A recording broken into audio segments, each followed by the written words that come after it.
September 14th, 1931, 2:47 p.m., Lenox Avenue, Harlem. The kind of afternoon when the whole street looked half awake, half alert, like the city was pretending to rest while trouble moved just under the surface.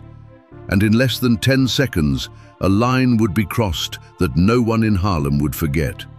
Some insults disappear into the noise of the city, some beatings are swallowed by fear. Some men in uniform believe the badge on their chest can erase the shame they leave behind. But there are certain moments when power makes a fatal mistake, not because it strikes too hard, because it strikes the wrong person in front of the wrong witnesses at the wrong time. A dirty cop raised his hand in broad daylight and slapped Bumpy Johnson's mother across the face, and the moment his palm landed, Harlem changed expression. The street did not explode, no one screamed, no one rushed him. That would have been easier. What happened instead was worse. The block went quiet, in the way a room goes quiet when everybody realizes death has just been invited in. Margaret Johnson did not fall. She staggered once, steadied herself with one hand against a brick wall, and lifted her chin with a dignity that made the violence look even filthier. A delivery boy froze with a crate in his arms. A news vendor stopped counting coins. Two women near the corner turned at the same time. A little boy who had been laughing a second earlier went silent and clutched his older sister's sleeve. Officer Patrick O'Reilly stood there with the kind of arrogance only a cruel man mistakes for authority, his fingers still half curled from the strike, as if Harlem itself was expected to accept the lesson and move on. But Harlem was watching, and Harlem remembered. Before sunset, the slap would become a whisper. Before midnight, it would become a warning. And within 72 hours, the man who delivered it would no longer be begging for respect or mercy or even a chance to explain. He would be begging to die. To understand why, you have to understand what Bumpy Johnson meant to Harlem in those years. Not the mythology that came later, not the television version, not the polished stories told by people who prefer clean legends to dirty truth. You have to understand the neighborhood as it was then, proud, crowded, brilliant, wounded, and ruled by an order outsiders never fully saw. Harlem in the early 1930s was not merely a neighborhood, it was a breathing system. Music floated out of clubs after midnight and mixed with sermons from storefront churches. Men who had nothing still wore pressed jackets because poverty could take many things, but it did not have to take dignity. Women carried households, grief and grace with the same pair of hands. Numbers runners moved through alleyways with more precision than bankers. Porters, cooks, gamblers, musicians, church mothers, hustlers, and ex-fighters all lived inside the same rhythm, and everybody knew that survival in Harlem required more than money. It required memory, it required alliances, it required knowing who could be trusted, who could be bought, and who should never be crossed. Ellsworth Raymond Johnson, known to the world as Bumpy, had already learned that lesson young. He was not yet the giant his legend would become, but he was already something dangerous. A man with patience, memory, and the ability to think 3 moves past the emotion of the moment. He was not feared because he shouted the loudest. He was feared because people never saw panic in him. While other men reacted, Bumpy measured. While other men threatened, Bumpy listened. And when he did finally act, it was often too late for the other side to understand that the decision had been made long before the first move appeared. Those who only knew his name from whispers thought his power came from violence alone. They were wrong. Violence was only the final language, and not even the one he preferred. His real strength was organization. He understood territory. He understood humiliation. He understood that if you wanted to break a man, the cleanest way was not always to spill his blood. Sometimes it was better to let him feel his own fear, expanding hour by hour, until it replaced every other thought in his body. And there was one boundary that mattered more than money, more than turf, more than deals made behind smoke-filled doors. Family. Margaret Johnson was not a woman men forgot easily. She carried herself with the stern calm of someone who had survived enough hardship to recognize cheap cruelty the moment it approached. She was not impressed by uniforms, loud voices, or the brittle authority of men who mistook terror for respect. On that afternoon, the story began with something small, as these stories often do. A teenage boy had brushed too close to O'Reilly while trying to move past the corner. Maybe it was accidental. Maybe the officer decided he needed a lesson. Witnesses would later remember only the essentials. The officer shoved the boy once, then again, and began barking at him with the theatrical fury corrupt men often perform when they want a crowd to know they can do anything they please. Margaret stepped in with the courage that old neighborhoods recognize instantly. She did not curse him. She did not touch him. She said what decent people say when power becomes ugly in public. "Leave the boy alone." O'Reilly turned toward her slowly, already offended by the fact that someone had made him visible. Men like him do not simply enjoy cruelty. They enjoy being obeyed while they are cruel. The challenge was not in the words. It was in the refusal. Margaret Johnson had denied him the thing he valued most: unquestioned submission. What happened next would be repeated so many times in whispers that it became part of the block itself. He stepped close, too close. He told her to mind her business. She told him, calmly, that decent men did not push children.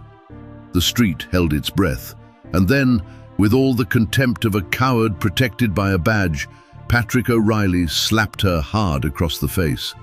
There are moments when a neighborhood hears more than sound.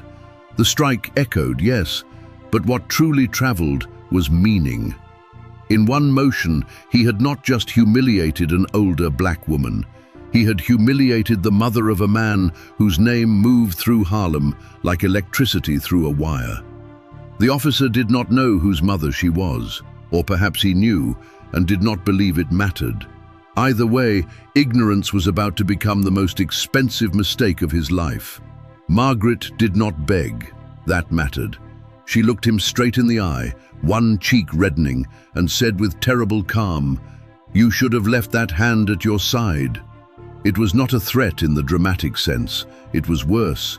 It sounded like a verdict. O'Reilly laughed, adjusted his belt and moved on, shoving the frightened boy one last time before strolling toward the next corner. He thought the moment was over. It was just beginning. By 3:05 p.m., 3 different versions of the story were already moving across Lenox Avenue. By 3:17, the boy from the corner had told a woman at the fish stall. By 3:26, a cab driver carried the news 10 blocks south. By 3:40, 2 men playing cards in the back of a barbershop had stopped mid-hand because one of them recognized the name Johnson. By 4:12, a runner everyone called Little Nate was sprinting through Harlem with the urgency of a man who understood that information itself could be a loaded weapon. Bumpy was not present when the slap happened. That saved O'Reilly from immediate disaster and condemned him to something more precise.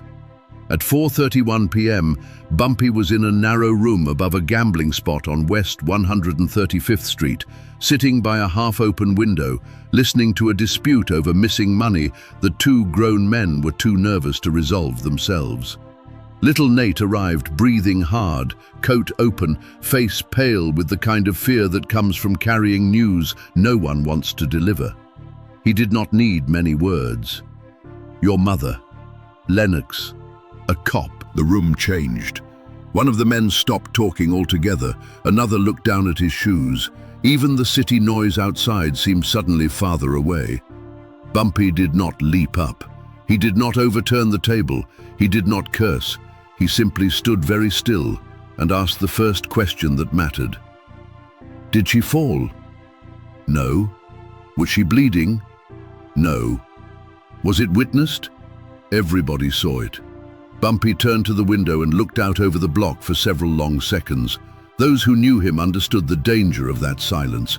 Anger was common. Stillness was rare. Stillness meant the machinery had started.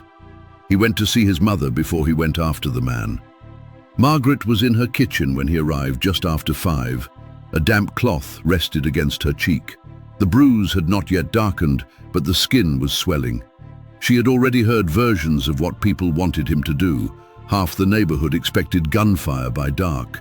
Some expected bodies. That was not how Bumpy worked when the insult was personal. He needed details. He needed shape. She told him exactly what happened. No embellishment, no trembling, no tears. That mattered too. She described the boy, the crowd, the cop's face, the hand, the laugh afterward. When she finished, Bumpy asked her one last question. "Did he think you were alone?" Margaret lowered the cloth and looked at him with the same hard calm she had carried on the sidewalk. "He thought I was harmless." Bumpy nodded once. That answer pleased him in a dark way because it revealed the officer's true disease. Not temper, not racism alone.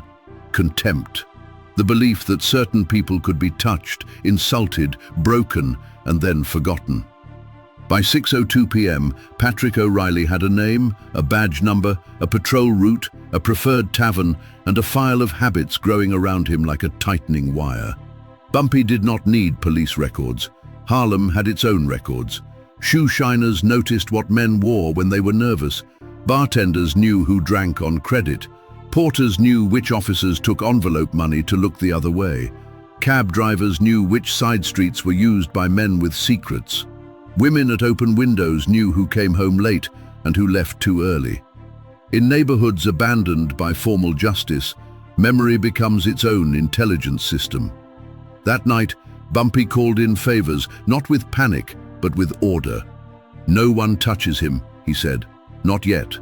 Find out what he owes. Find out who he scares and who scares him. Find out where he spends money that isn't his. Find out whether he prays, gambles, drinks, cheats, or lies. Then tell me which of those he values most." The instructions moved quietly through the city. Hour 12 arrived with Harlem fully awake to the insult. At 2:47 a.m., while O'Reilly snored in a rented room, convinced the day had ended in his favor, boys too young for newspapers were already carrying descriptions of his face between blocks. A woman who washed uniforms after midnight identified the tavern he favored on Tuesdays. An off-duty porter remembered seeing him collect cash from a numbers house he officially pretended to oppose. A church deacon, embarrassed but honest, admitted the officer sometimes escorted drunk gamblers out the back of certain clubs in exchange for a fee. Every man who sells protection leaves fingerprints somewhere. O'Reilly had left them everywhere. By sunrise, Bumpy knew what kind of enemy he was dealing with. Not a disciplined lawman, not a dangerous strategist, a bully made of borrowed power, the simplest type to understand and often the sweetest to ruin. At 8:10 a.m. on September 15th, O'Reilly stepped into a diner on 7th Avenue, where he usually enjoyed the small ceremony of being served first. That morning, the waitress looked through him as if he were made of steam. When he asked for coffee, she told him the pot was empty, while pouring a fresh cup for a man seated 2 stools away.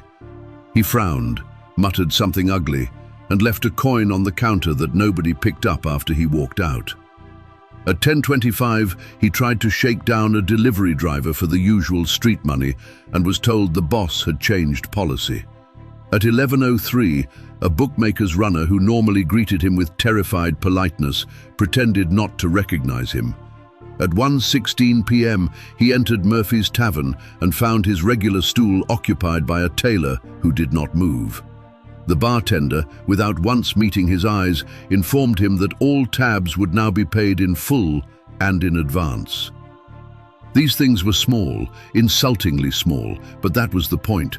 Bumpy did not begin with blood, he began with balance. He wanted O'Reilly to feel the world tilting beneath him 1 degree at a time. By late afternoon, the officer started asking questions. Why was everybody acting strange? Why were people suddenly slow with answers? Why had a woman at the cigar stand crossed herself when he approached? Why did two men at the corner stop talking and smile in that cold, private way people smile when they know something you do not? He received no explanation, only glances. That evening he went home, unsettled enough to check the hallway behind him twice before unlocking his door. He drank more than usual. He told himself the neighborhood was simply sulking because some old woman got in the way of police business. Men like O'Reilly cannot imagine consequence until consequence is sitting across from them. Hour 24. At 2:47 p.m. the next day, exactly one day after the slap, Harlem marked time in silence. Margaret Johnson attended a short afternoon prayer service, despite the bruise now turning dark along her cheekbone. That too spread through the neighborhood. She had not hidden, she had not cowered. She had gone out in a clean dress, head high, and accepted sympathetic looks without asking for pity. Her dignity deepened the insult. It made revenge feel less like rage and more like obligation. Bumpy spent that second afternoon studying the map of O'Reilly's life as if it were a business problem. Where does he feel safest? He asked. Where does he feel admired? Where does he feel above consequence? Those were the places to poison first. The answer was simple. O'Reilly loved three things: being feared, being seen, and being paid. So Bumpy set out to strip them from him in that order. First, fear. That evening, a group of children fell silent when O'Reilly walked past, and one of them whispered loudly enough for him to hear, 72. The officer turned so sharply he nearly lost his footing. The children scattered, laughing not with joy, but with the thrill of carrying a secret they did not understand. O'Reilly shouted after them, but his voice lacked force now. It sounded thin. Second, visibility.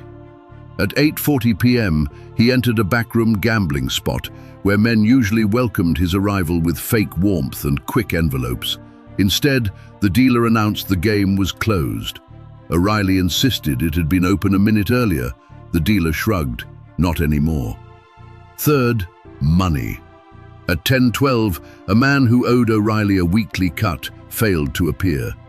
At 10:30, another sent word that his wife was sick.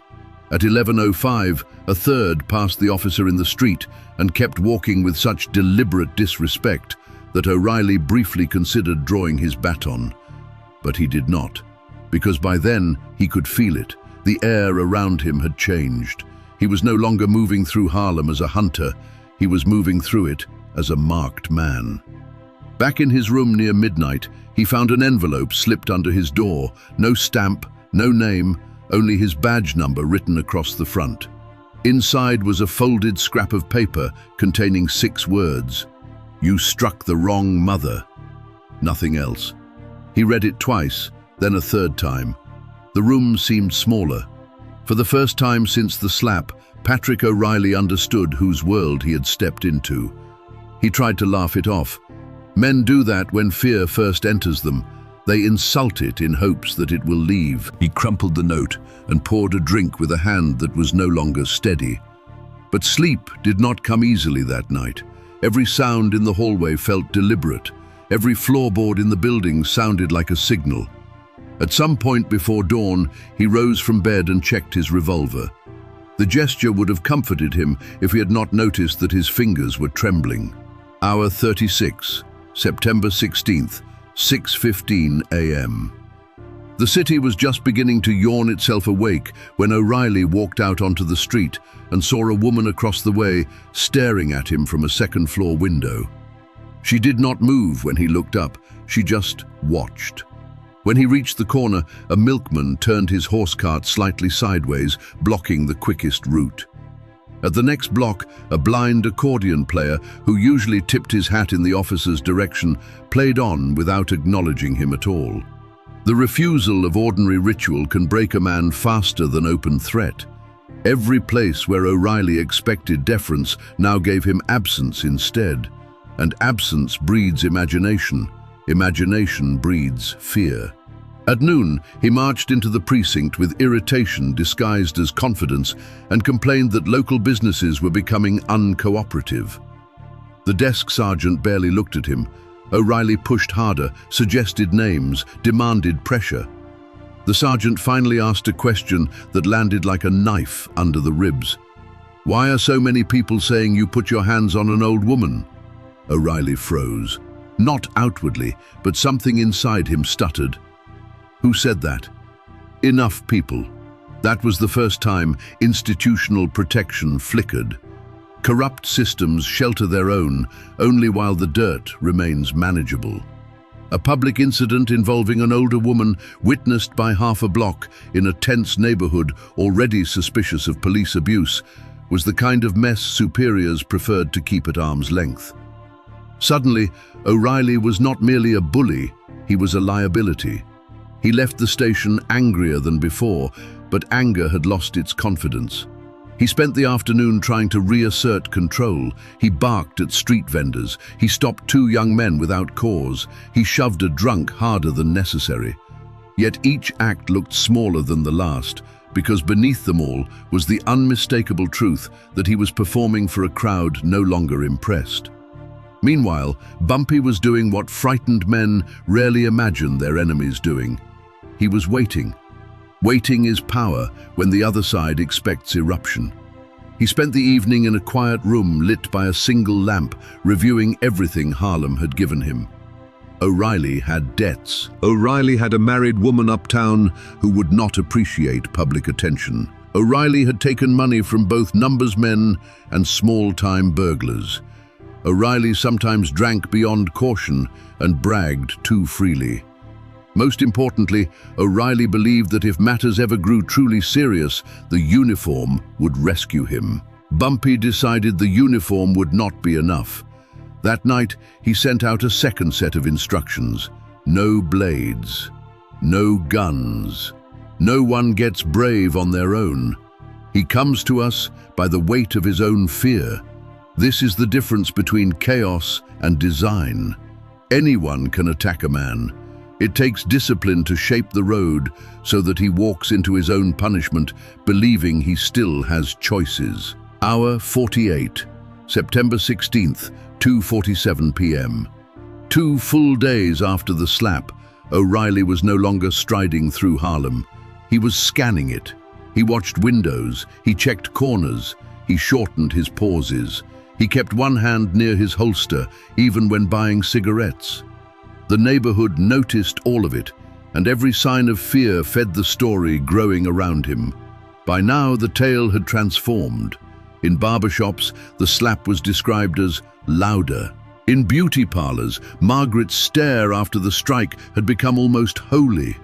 On street corners, men argued not over whether Bumpy would act, but how. Would he break the officer's hands, blind him, ruin him with the precinct, make him disappear? No one knew. That uncertainty became its own engine of suspense. At 4 p.m., O'Reilly received another message, this time verbally. An old bootblack he had kicked once months earlier leaned close while polishing a stranger's shoes and murmured, not to the officer directly, but loud enough for him to hear, "Some apologies cost more the longer they wait." O'Reilly spun around. The old man looked down and kept working. At 6:18 p.m., he entered Murphy's Tavern again, perhaps hoping routine itself would calm him. The room was crowded, but too quiet. A piano sat untouched in the corner. Ice clinked in glasses. No one raised a voice. Then, from somewhere behind him, a man said softly, "You should have left the lady alone." O'Reilly turned, but the sentence had already dissolved into faces. He left without finishing his drink. That evening, fear finally drove him to the only move cowards trust: escalation. If the neighborhood was turning against him, he would remind it who wore the badge. Just after 9 p.m., he and another officer stopped two young men near 138th Street and roughed them up badly enough that bystanders looked away. It was a statement, or rather, an attempted one. Because statements only matter when the audience still believes in your authority. This one carried desperation. People did not see power. They saw a man trying to prove to himself that he still had some. Word reached Bumpy before midnight. He listened, expression flat, then asked a question that chilled the room. "Is he getting frightened enough to make a second mistake?" "Yes," someone answered. "Good," Bumpy said. "Tomorrow he will make it in front of God." Hour 60. September 17th, 8:02 a.m. The morning opened grey and heavy, the sky low over Harlem like a lid. Margaret Johnson prepared for church. Some asked her not to go out. She refused. She had lived too long to hide from cowards. She dressed carefully, pinned her hat, and walked the block with the measured grace of a woman who understood that courage is sometimes nothing more dramatic than refusing to change your route. Men posted discreetly at corners. Women watched through lace curtains. Boys lingered with newspapers they were not reading. Nobody crowded her. Nobody made the protection obvious. That was deliberate. Harlem was no mob that morning. It was a net. At 11:51 a.m., Patrick O'Reilly saw her. Whether he approached out of rage, humiliation, or the stupid belief that one more public act would restore his standing, no one can say for certain. But witnesses agreed on what followed. He stepped into her path outside a narrow storefront 2 blocks from the church and demanded she tell her son to call off whatever game was being played. Margaret did not lower her eyes. She told him she had no game for frightened men. He grabbed her arm. That was the second fatal mistake. Because a slap can sometimes be argued by liars as temper, a grip after warnings, after whispers, after the entire neighborhood has turned its face toward you, is declaration. The street moved without rushing. A fruit seller set down his crate. A porter stepped off the curb. 2 men emerged from a doorway. A seamstress froze at her window. A choir boy halted midway down the block. In the space of 3 seconds, Patrick O'Reilly realized what terror truly felt like. Not attack, encirclement. There were no screams, no dramatic threats, just bodies closing the geography of escape. He released Margaret's arm and reached instinctively toward his sidearm. But before his hand got there, someone said, "Don't." The voice was calm enough to stop his blood. Bumpy Johnson was standing at the far edge of the sidewalk, in a dark coat, hat low, hands visible. He had not run into the scene. He had arrived exactly when the scene was ready. That is how control looks when it is real. O'Reilly tried to speak with authority and found that authority had abandoned him. "You threatening an officer?" Bumpy took 1 step forward. "No," he said. "Harlem is correcting a misunderstanding." People later argued over every detail of what happened next, but all versions agree on the core fact. Patrick O'Reilly did not leave that block as a man in command. He left it as cargo.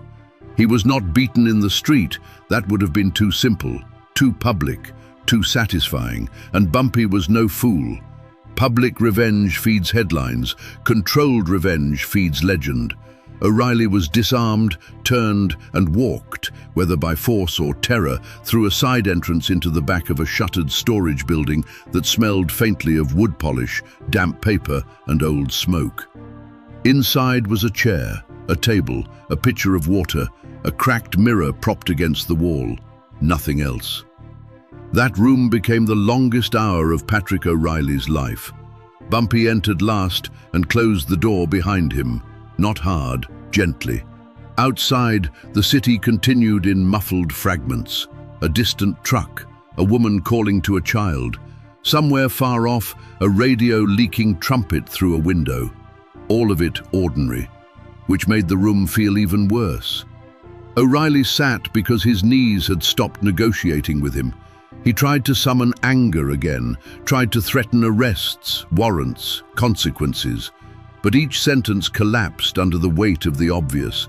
There would be no rescue bursting through that door. The uniform had brought him into Harlem. It would not lead him out. Bumpy poured water into a glass and set it on the table between them. "Do you know why you're still breathing?" he asked. O'Reilly said nothing. "Because death is fast," Bumpy said, "and fast is a gift." The officer swallowed hard. Bumpy did not pace. He did not shout. He spoke the way a surgeon might speak before beginning delicate work. "Men like you think pain is the point. It isn't. Pain ends. Fear doesn't. Shame doesn't. Memory doesn't. He turned the cracked mirror so it faced O'Reilly directly. Look at yourself. The officer resisted at first, then obeyed. What he saw was not a hero of order or a feared street enforcer. He saw sweat darkening his collar. He saw the pallor around his mouth. He saw a man who had mistaken costume for character. Bumpy began asking questions, not to gather information. He already had that. The questions were instruments. Did that boy on Lenox frighten you? No answer. Did my mother threaten your life? No answer. Did you strike her because she was dangerous, or because you thought no one dangerous would care? O'Reilly's lips parted, but still nothing came out. That silence broke him more effectively than any blow could have. Bumpy laid out the file of his life, piece by piece, not on paper, but in words. The tavern tabs, the envelope money, the married woman, the side deals with thieves, the names of men he had shaken down, the streets he pretended to protect while feeding on them. With each detail, O'Reilly's eyes widened further. It is one thing to fear a violent man. It is another to realize that your enemy has walked through your life like an accountant, counting every weakness while you slept. Then Bumpy said the sentence O'Reilly would later be remembered for failing to answer. What did you think was going to happen after you struck her? For the first time, the officer tried honesty. I didn't know. Bumpy nodded slowly. That's the whole sickness, he said. Men like you live because you never imagine consequence until it starts breathing at your shoulder.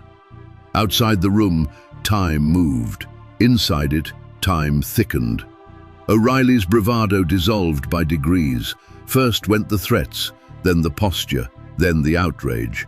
Finally came the oldest sound fear makes when it is stripped of pride, pleading. He said he was sorry. Bumpy looked unimpressed. He said he lost his temper. Bumpy looked bored. He said he had a wife who needed him. Bumpy asked whether that had stopped his hand on Lenox Avenue. He said he could leave Harlem forever. Bumpy replied that Harlem had already decided that much. And then, somewhere near the point when the officer understood there would be no bargain clean enough to restore his dignity, the last layer of him gave way. His voice cracked, his breathing shortened. He looked at the closed door, then at the cracked mirror, then at the man in front of him, whose calm felt more terrible than rage. That was when Patrick O'Reilly begged to die. Not as a figure of speech, not in dramatic bravado. He meant it. The shape of his fear had changed. Death no longer looked like punishment. It looked like escape. Please, he said, just end it. According to one version, he said it once. According to another, 3 times. According to a third, he dropped the last of his pride and whispered it like prayer. The wording changed in retellings. The truth did not. Within 72 hours of slapping Margaret Johnson, the officer who believed the badge made him untouchable was asking Bumpy Johnson for the mercy of a quick death. And Bumpy refused him. That refusal is the heart of the legend, because anyone expecting a revenge story built on blood misunderstands what made certain men feared beyond the reach of ordinary criminals. Restraint, when chosen at the perfect moment, can be more terrifying than slaughter. Bumpy did not want O'Reilly dead. He wanted him altered. He wanted him to walk back into the world carrying proof that there were some boundaries a badge could not protect him from crossing. So Bumpy leaned in and delivered the sentence that, depending on who tells it, either saved O'Reilly's life or condemned the rest of it. No, he said, you don't get to leave this easy. You get to remember. What followed was not murder. It was dismantling. The officer was told exactly how his future would proceed. He would make a statement at the precinct, soft enough to protect the department and clear enough to expose his behavior. He would request transfer. He would never again lay a hand on a child, a woman, or any resident of Harlem without cause so defensible it could survive public daylight. He would pay old debts without collecting new ones. And if he failed at any part of this, the private filth of his life would not remain private. Bumpy did not need to specify the rest. Fear supplied it. Before O'Reilly left the room, Bumpy turned the mirror toward him one final time. "Look carefully," he said. "That's the man who begged." Then he opened the door. When Patrick O'Reilly stepped back onto the street, those waiting outside saw a man transformed, not by wounds, but by collapse. He was upright, yes, breathing, yes, but some internal arrangement of pride had been broken so completely that even his walk had changed. He did not glare at the crowd, he did not bark orders. He kept his eyes low and moved with the brittle urgency of a man who wanted distance from a place that now knew exactly what he sounded like when courage left him. By sunset, Harlem had the story. Not every detail. Legends never need all their details. They need a center strong enough to hold the imagination of the people telling them. And this one had a powerful center. A dirty cop struck Bumpy Johnson's mother in public. 72 hours later, he was on his knees begging for death and denied even that escape. The story spread the way only certain stories can spread, through beauty shops, taverns, church steps, kitchens, card tables, cabs, stairwells, rehearsal rooms, and late-night sidewalks glowing under weak street lamps. Some told it with grim satisfaction, some with awe, some with embellishment. In a few versions, O'Reilly cried. In others, he kissed Margaret's hand. In one version, he resigned that very night. Legends attract additions the way iron attracts rain, but beneath the changes, one truth held firm. The neighborhood had watched authority humiliate dignity, and then watched dignity answer without panic. Within a week, O'Reilly was transferred off his regular route. Officially, no scandal explained it. Departments prefer the language of administrative necessity to the embarrassment of moral failure. Unofficially, everyone understood. The man could no longer patrol Harlem the same way because Harlem had seen behind the badge. Margaret Johnson returned to church the following Sunday in a navy dress with a hat pinned just so. The bruise had faded to a dull yellow at the edges. Women embraced her, men tipped hats. Children stared with the reverence children reserve for adults who have passed through danger without surrendering their grace. She did not speak much about what happened. She did not need to.